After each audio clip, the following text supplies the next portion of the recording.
আসসালামু আলাইকুম। তো আগের ক্লাসে হলো আমরা আহ, বিভিন্ন টাইপের ভেক্টর রাশি নিয়ে কথা বলেছিলাম।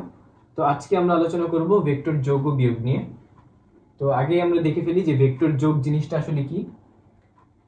তো ভেক্টর যোগ দুই বা ততোধিক একই জাতীয় ভেক্টর যোগ করে একটি নতুন ভেক্টর রাশি পাওয়া যায়। এখানে যোগের ক্ষেত্রে আমি বলে দিছি যে রাশি দুটো কি হতে হবে, একই জাতীয় হতে হবে। দুইটা ভেক্টর রাশি কি হতে হবে, অবশ্যই একই জাতীয় হতে হবে। সরণের সাথে সরণের যোগ সম্ভব, বেগের সাথে বেগের যোগ সম্ভব, ত্বরণের সাথে ত্বরণের যোগ সম্ভব, বলের সাথে বলের যোগ সম্ভব। একই জাতীয় রাশিগুলোর যোগ সম্ভব, কিন্তু আমি চাইলেও সরণের সাথে বেগকে যোগ করতে পারবো না, বেগের সাথে ত্বরণকে যোগ করতে পারবো না, ত্বরণের সাথে বলকে যোগ করতে পারবো না। তো ভেক্টর যোগের প্রথম শর্ত কি, যে আমার রাশিগুলো কি হতে হবে, একই জাতীয় হতে হবে। যেগুলোকে আমি যোগ করতেছি হয় সবগুলা সরণ, বেগ, বল যা হবে সবগুলা একই টাইপের হতে হবে, ভিন্ন হলে হবে না। বল হলে সবগুলা বল, ত্বরণ হলে সবগুলা ত্বরণ।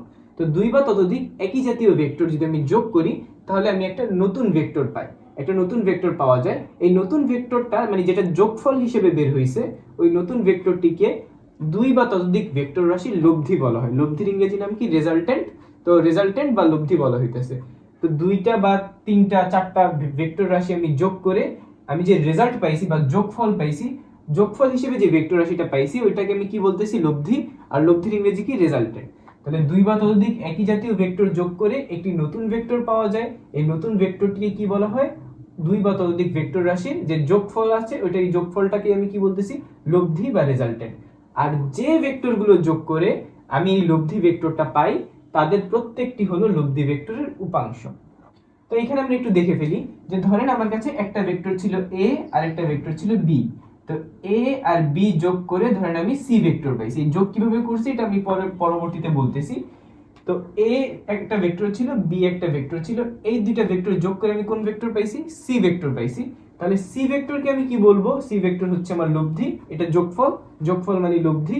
আর কাকে কাকে আমি যোগ করে c ভেক্টরটা পাইছি, a আর b ভেক্টরকে যোগ করে আমি c ভেক্টর পাইছি। তার মানে a আর b হচ্ছে c ভেক্টরের অংশ। মানে c কে যদি আমি ভাঙি তাহলে আবার a আর b পাবো না, কারণ c কে যোগ a আর b যোগ করে যেহেতু c পাইছি, তাহলে c যদি ভাঙা হয় তাহলে তো আমি আবার a আর b পাওয়ার কথা। তার মানে a আর b হচ্ছে c ভেক্টরের একটা একটা করে অংশ। সেজন্য আমি বলতেছি এটা হচ্ছে c ভেক্টর বা লব্ধির উপাংশ। c মানে কি, c মানে হচ্ছে লব্ধি। আর a b কি, a b হচ্ছে c মানে লব্ধির এক একটা অংশ বা উপাংশ। তো আমরা এখানে কি দেখলাম, যে দুই বা ততোধিক ভেক্টর রাশি যোগ করে একটা নতুন ভেক্টর পাই, ওই নতুন ভেক্টরটার নাম দেই কি আমি লব্ধি। আর যে ভেক্টরগুলো যোগ করে আমি লব্ধিটা পাই তাদের প্রত্যেকটাকে বলা হইতেছে উপাংশ বা কম্পোনেন্ট। আচ্ছা, তো আমরা এখন দেখি যে দুটা ভেক্টর যোগ কিভাবে করতে হয়, নিয়মটা কি। তো দুটি ভেক্টর যোগের ক্ষেত্রে একটি ভেক্টরের শীর্ষবিন্দুতে অপর ভেক্টরের পাদবিন্দু স্থাপন করে প্রথম ভেক্টরের পাদবিন্দু থেকে দ্বিতীয় ভেক্টরের শীর্ষবিন্দু সরলরেখা দিয়ে সংযুক্ত করলে সরলরেখাটির দৈর্ঘ্য লব্ধির মান নির্দেশ করে। আর লব্ধির দিক হয় কি, প্রথম ভেক্টরের পাদবিন্দু থেকে দ্বিতীয় ভেক্টরের শীর্ষবিন্দুর দিকে। জিনিসটা আমরা একটু বোঝার ট্রাই করি। ধরেন আমার কাছে একটা ভেক্টর ছিল a আর একটা ভেক্টর আছে b। তাহলে আমি a আর b যোগ করতে চাই। তাহলে a আর b যোগ করার জন্য আমি প্রথমে কি করব, আমি প্রথম ভেক্টরটা আঁকলাম a ভেক্টর। a ভেক্টর একে a ভেক্টরের আমি শীর্ষবিন্দুতে কি করব, b ভেক্টর ধরে এনে ওর পাদবিন্দু স্থাপন করে দিব। a ভেক্টরের পাদবিন্দু এটা, শীর্ষবিন্দু এটা, b ভেক্টরের পাদবিন্দু এটা, শীর্ষবিন্দু হচ্ছে এটা। তাহলে আমি কি করব, প্রথম ভেক্টরের শীর্ষবিন্দুতে দ্বিতীয় ভেক্টর ধরে এনে ওর পাদবিন্দু স্থাপন করে দিব। তো এইখানে আমি ধরেন b ভেক্টরের পাদবিন্দু স্থাপন করে দিলাম। কি করে দিলাম, এখানে b ভেক্টরের পাদবিন্দু স্থাপন করে দিলাম। তাহলে আমি কি করলাম, দুটি ভেক্টর যোগের ক্ষেত্রে একটি ভেক্টরের শীর্ষবিন্দুতে অপর ভেক্টরের পাদবিন্দু স্থাপন করতে হবে, এবং পরে কি করতে হবে, প্রথম ভেক্টরের পাদবিন্দু থেকে দ্বিতীয় ভেক্টরের শীর্ষবিন্দু সরলরেখা দিয়ে যোগ করতে হবে। তাহলে প্রথম ভেক্টরের পাদবিন্দু থেকে দ্বিতীয় ভেক্টরের শীর্ষবিন্দু কি দিয়ে যোগ করতে হবে, সরলরেখা দিয়ে যোগ করতে হবে।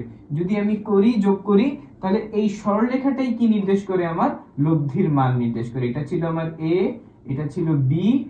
a কে আমি এখানে রাখছি, b কে ধরে এনে ওর শীর্ষবিন্দুতে বসে দিয়েছি।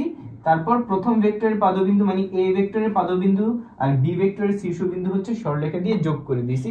তাহলে এই সরলরেখাটার দৈর্ঘ্যই আমার কি নির্দেশ করে, লব্ধি বা যোগফলের মান নির্দেশ করে। এ আর বি ভেক্টর যোগ করে যে আমি যোগফল পাবো বা লব্ধি পাবো, ওইটাই হচ্ছে কি আমার সি, এই সরলরেখাটা নির্দেশ করতেছে। অবশ্যই এটাও একটা ভেক্টর রাশি হবে, তাহলে এই সরলরেখাটা যত বড় আমার লব্ধি তত বড়। তো লব্ধির মানকে নির্দেশ করে, সরলরেখার দৈর্ঘ্য লব্ধির মান নির্দেশ করে। এটা আমি আগেও বলেছিলাম যে সরলরেখা যত বড় তার মান তত বেশি। তো লব্ধির মানকে নির্দেশ করতেছে, এই যে আমার এই সরলরেখাটা লব্ধির মান নির্দেশ করতেছে। সরলরেখাটির দৈর্ঘ্য ভেক্টর দ্বয় লব্ধির মান নির্দেশ করে। আর লব্ধির দিক কোনটা? লব্ধির দিক হচ্ছে প্রথম ভেক্টরের পাদবিন্দু থেকে দ্বিতীয় ভেক্টরের শীর্ষবিন্দু যেদিকে ওই দিকে, মানে এখানে হচ্ছে এদিকে। ঠিক আছে, তো আমি যদি নাম দেই ও ডি ই দিয়ে দেই, তাহলে ও ই এর দিকে, ও ই এর দিকে মানে প্রথম ভেক্টরের পাদবিন্দু থেকে দ্বিতীয় ভেক্টরের শীর্ষবিন্দু মানে এই দিকে ও ই এর দিকে হচ্ছে আমার ভেক্টরের লব্ধির দিক। ভেক্টরদ্বয়ের লব্ধির দিক হচ্ছে ও ই এর দিকে, মানে প্রথম ভেক্টরের পাদবিন্দু থেকে দ্বিতীয় ভেক্টরের শীর্ষবিন্দুর দিকে। তো আমি আরেকবার রিপিট করি যে দুটো ভেক্টর কিভাবে আমি যোগ করব। প্রথম একটা ভেক্টর নিব, ওই ভেক্টরের শীর্ষবিন্দুতে আমি দ্বিতীয় ভেক্টরের পাদবিন্দু স্থাপন করে দিব। পাদবিন্দু স্থাপন করে দেন প্রথম ভেক্টরের পাদবিন্দু আর একদম শেষ দ্বিতীয় ভেক্টরের শীর্ষবিন্দু সরলরেখা দিয়ে যোগ করে দিব। একটা ভেক্টর নিব, ওইটার শীর্ষবিন্দুতে অন্য ভেক্টরের পাদবিন্দু স্থাপন করব, তারপর প্রথম ভেক্টরের পাদবিন্দু আর দ্বিতীয় ভেক্টরের শীর্ষবিন্দু সরলরেখা দিয়ে যোগ করে দিব। তাহলে এই সরলরেখাটাই হচ্ছে কি আমার ভেক্টর দ্বয়ের লব্ধির মান নির্দেশ করে, সরলরেখাটির দৈর্ঘ্য। আর দিক কোন দিকে? দিক হচ্ছে প্রথম ভেক্টরের পাদবিন্দু থেকে দ্বিতীয় ভেক্টরের শীর্ষবিন্দুর দিকে। তো এতক্ষণ তো আমরা দেখলাম যে দুইটা ভেক্টর যদি থাকে ওইটাকে কিভাবে যোগ করতে হয়। এখন যদি আমার ভেক্টর দুইটা না থেকে তিনটা, চারটা বা আরো বেশি ভেক্টর থাকে, তাহলে আমি যোগফল কিভাবে বের করব ওইটা আমি একটু দেখি। যে ধরেন এখন আমার কাছে পাঁচটা ভেক্টর আছে, এ বি সি ডি ই, পাঁচটা ভেক্টর আছে। আর এই পাঁচটা ভেক্টরের যোগফল কি হবে এটা আমাকে, বা লব্ধি কি হবে এটা আমাকে বের করতে বলছে। তো যোগ করে যে যোগফলটা পাই ওটাকে আমি কি বলতেছি? লব্ধি বলতেছি। তাহলে যদি দুইয়ের অধিক ভেক্টর থাকে তখন আমি যোগ কিভাবে করব আমরা এখন এটা দেখার ট্রাই করি। তো প্রথমে আমি যে কোনো একটা ভেক্টর নেব, ধরেন আমি এ ভেক্টরটা আঁকলাম, এই যে এই ভেক্টরটা। তারপর আমাদের দুইটা ভেক্টর যোগ করার নিয়ম কি ছিল? যে প্রথম ভেক্টরের শীর্ষবিন্দুতে দ্বিতীয় ভেক্টরের কি পাদবিন্দু স্থাপন করতে হবে। দিলাম আমি বি ভেক্টরের পাদবিন্দু স্থাপন করে, এখানে বি ভেক্টর নিয়ে আমি এ ভেক্টরের শীর্ষবিন্দুতে স্থাপন করে দিলাম। এটা ছিল এ ভেক্টর, এটা ছিল বি ভেক্টর। তাহলে এ ভেক্টরের শীর্ষবিন্দুতে আমি বি ভেক্টরের পাদবিন্দু স্থাপন করে দিলাম। তো এতক্ষণ তো আমার কাছে দুইটা ভেক্টর ছিল, কিন্তু এখন দেখতে পাচ্ছেন আমার কাছে ভেক্টর আছে কয়টা? পাঁচটা। এরপর আমি কি করব? এই বি ভেক্টরের শীর্ষবিন্দুতে আবার সি ভেক্টরের পাদবিন্দু স্থাপন করে দিব। সেম ভাবে আবার সি ভেক্টরের শীর্ষবিন্দুতে ডি ভেক্টরের পাদবিন্দু স্থাপন করে দিব, আর ডি ভেক্টরের শীর্ষবিন্দুতে ই ভেক্টরের পাদবিন্দু স্থাপন করে দিব। ডি ভেক্টরের শীর্ষবিন্দুতে ই ভেক্টরের পাদবিন্দু স্থাপন করে দিব। তাহলে এইগুলো কি আমার সি ভেক্টর, এটা হচ্ছে ডি ভেক্টর, এটা হচ্ছে ই ভেক্টর। তাহলে আমার ভেক্টর যদি দুইয়ের অধিক থাকে তাহলে নিয়ম কি? যে প্রথমে আমি একটা ভেক্টর নিব, ওইটার শীর্ষবিন্দুতে পরের ভেক্টরের পাদবিন্দু, তারপর ওই বি ভেক্টরের শীর্ষবিন্দুতে আবার এর পরের ভেক্টরের পাদবিন্দু, সি ভেক্টরের শীর্ষবিন্দুতে আবার ডি ভেক্টরের পাদবিন্দু, ডি ভেক্টরের শীর্ষবিন্দুতে আবার ই ভেক্টরের পাদবিন্দু। তারপর যেটা করব আমি একদম প্রথম যে ভেক্টর ছিল এ ভেক্টর আর একদম শেষ যে ভেক্টর ছিল ই ভেক্টর, এই দুটাকে সরলরেখা দিয়ে যোগ করে দিব। তাহলে এই সরলরেখাটার মানই হচ্ছে, এই সরলরেখাটা আমার কি নির্দেশ করে? লব্ধির মান নির্দেশ করে। এটাকে ধরে নিলাম আমি এফ। এফ হচ্ছে কি আমার লব্ধি, তার মানে এটা হচ্ছে এ ভেক্টর যোগ বি ভেক্টর যোগ সি ভেক্টর যোগ ডি ভেক্টর যোগ ই ভেক্টর। এইগুলো করে আমি কি পাইছি? এফ ভেক্টর পাইছি। তাহলে এফ ভেক্টর কি? মূলত আমার A B C D E vector দ্বয়ের যোগফল। তাহলে যোগের নিয়মটা আমি আরেকবার বলি, যে প্রথমে একটা ভেক্টর নিব, ওইটার শীর্ষবিন্দুতে দ্বিতীয় ভেক্টরের পাদবিন্দু স্থাপন করব। তারপর যে ভেক্টর আমি নিয়েছি ওইটার শীর্ষবিন্দুতে আবার এর পরের ভেক্টরের পাদবিন্দু স্থাপন করব। তারপরেরটার এটার শীর্ষবিন্দুতে আবার এর পরেরটার পাদবিন্দু স্থাপন করব, ওইটার শীর্ষবিন্দুতে আবার এর পরেরটার পাদবিন্দু স্থাপন করব। আরেকটা যদি থাকতো ওইটার শীর্ষবিন্দুতে আবার এটার পাদবিন্দু, এটার শীর্ষবিন্দুতে আবার ওইটার পাদবিন্দু স্থাপন করে দিতাম। এভাবে যে কয়টা থাকবে আমার, এভাবে শীর্ষবিন্দুতে আমি পাদবিন্দু স্থাপন করতেই থাকবো। করতে করতে একদম শেষে যেটা থাকবে ওইটার শীর্ষবিন্দুর সাথে আমি প্রথমটার পাদবিন্দু যোগ করে দেব। যেমন এইটা ছিল আমার প্রথমটা, এটা হচ্ছে কি একবার শেষটা, দুইটাকে আমি সরলরেখা দিয়ে যোগ করে দিছি। তাহলে এই সরলরেখাটার মান আমার কি নির্দেশ করে? যোগফলের মান নির্দেশ করে। তাহলে মোট যোগফল কত? এফ। আর f হচ্ছে কতটুকু, এতটুকু, তাহলে এতটুকুই হচ্ছে কি আমার যোগফলের মান নির্দেশ করে। আর যোগফলের দিক কোন দিকে? যোগফলের দিক হচ্ছে প্রথম ভেক্টরের পাদবিন্দু থেকে শেষ ভেক্টরের শীর্ষবিন্দুর দিকে। তাহলে প্রথম ভেক্টরের পাদবিন্দু থেকে শেষ ভেক্টরের শীর্ষবিন্দু যেদিকে, ওদিকে হচ্ছে আমার যোগফলের দিকটা। এই বাংলা কথাটা আপনাদের বইয়ে লেখা আছে, সেজন্য আমি লিখি নাই, অনেক বড় হয়ে যাবে, তাই আপনারা বাংলা কথাটা পড়ে নেবেন। বাংলা কথাটা এভাবে লেখা আছে যে প্রথম দুই বা ততোধিক ভেক্টর যোগের ক্ষেত্রে আমি কি করব, প্রথম ভেক্টরের পাদবিন্দুতে দ্বিতীয় ভেক্টরের শীর্ষবিন্দু, দ্বিতীয় ভেক্টরের পাদবিন্দুতে আবার তৃতীয় ভেক্টরের শীর্ষবিন্দু, তৃতীয় ভেক্টরের পাদবিন্দুতে আবার চতুর্থ ভেক্টরের শীর্ষবিন্দু, এভাবে বাকিগুলো আমি স্থাপন করব। স্থাপন করে প্রথম ভেক্টরের পাদবিন্দু থেকে শেষ ভেক্টরের শীর্ষবিন্দু সরলরেখা দিয়ে যোগ করে দিব।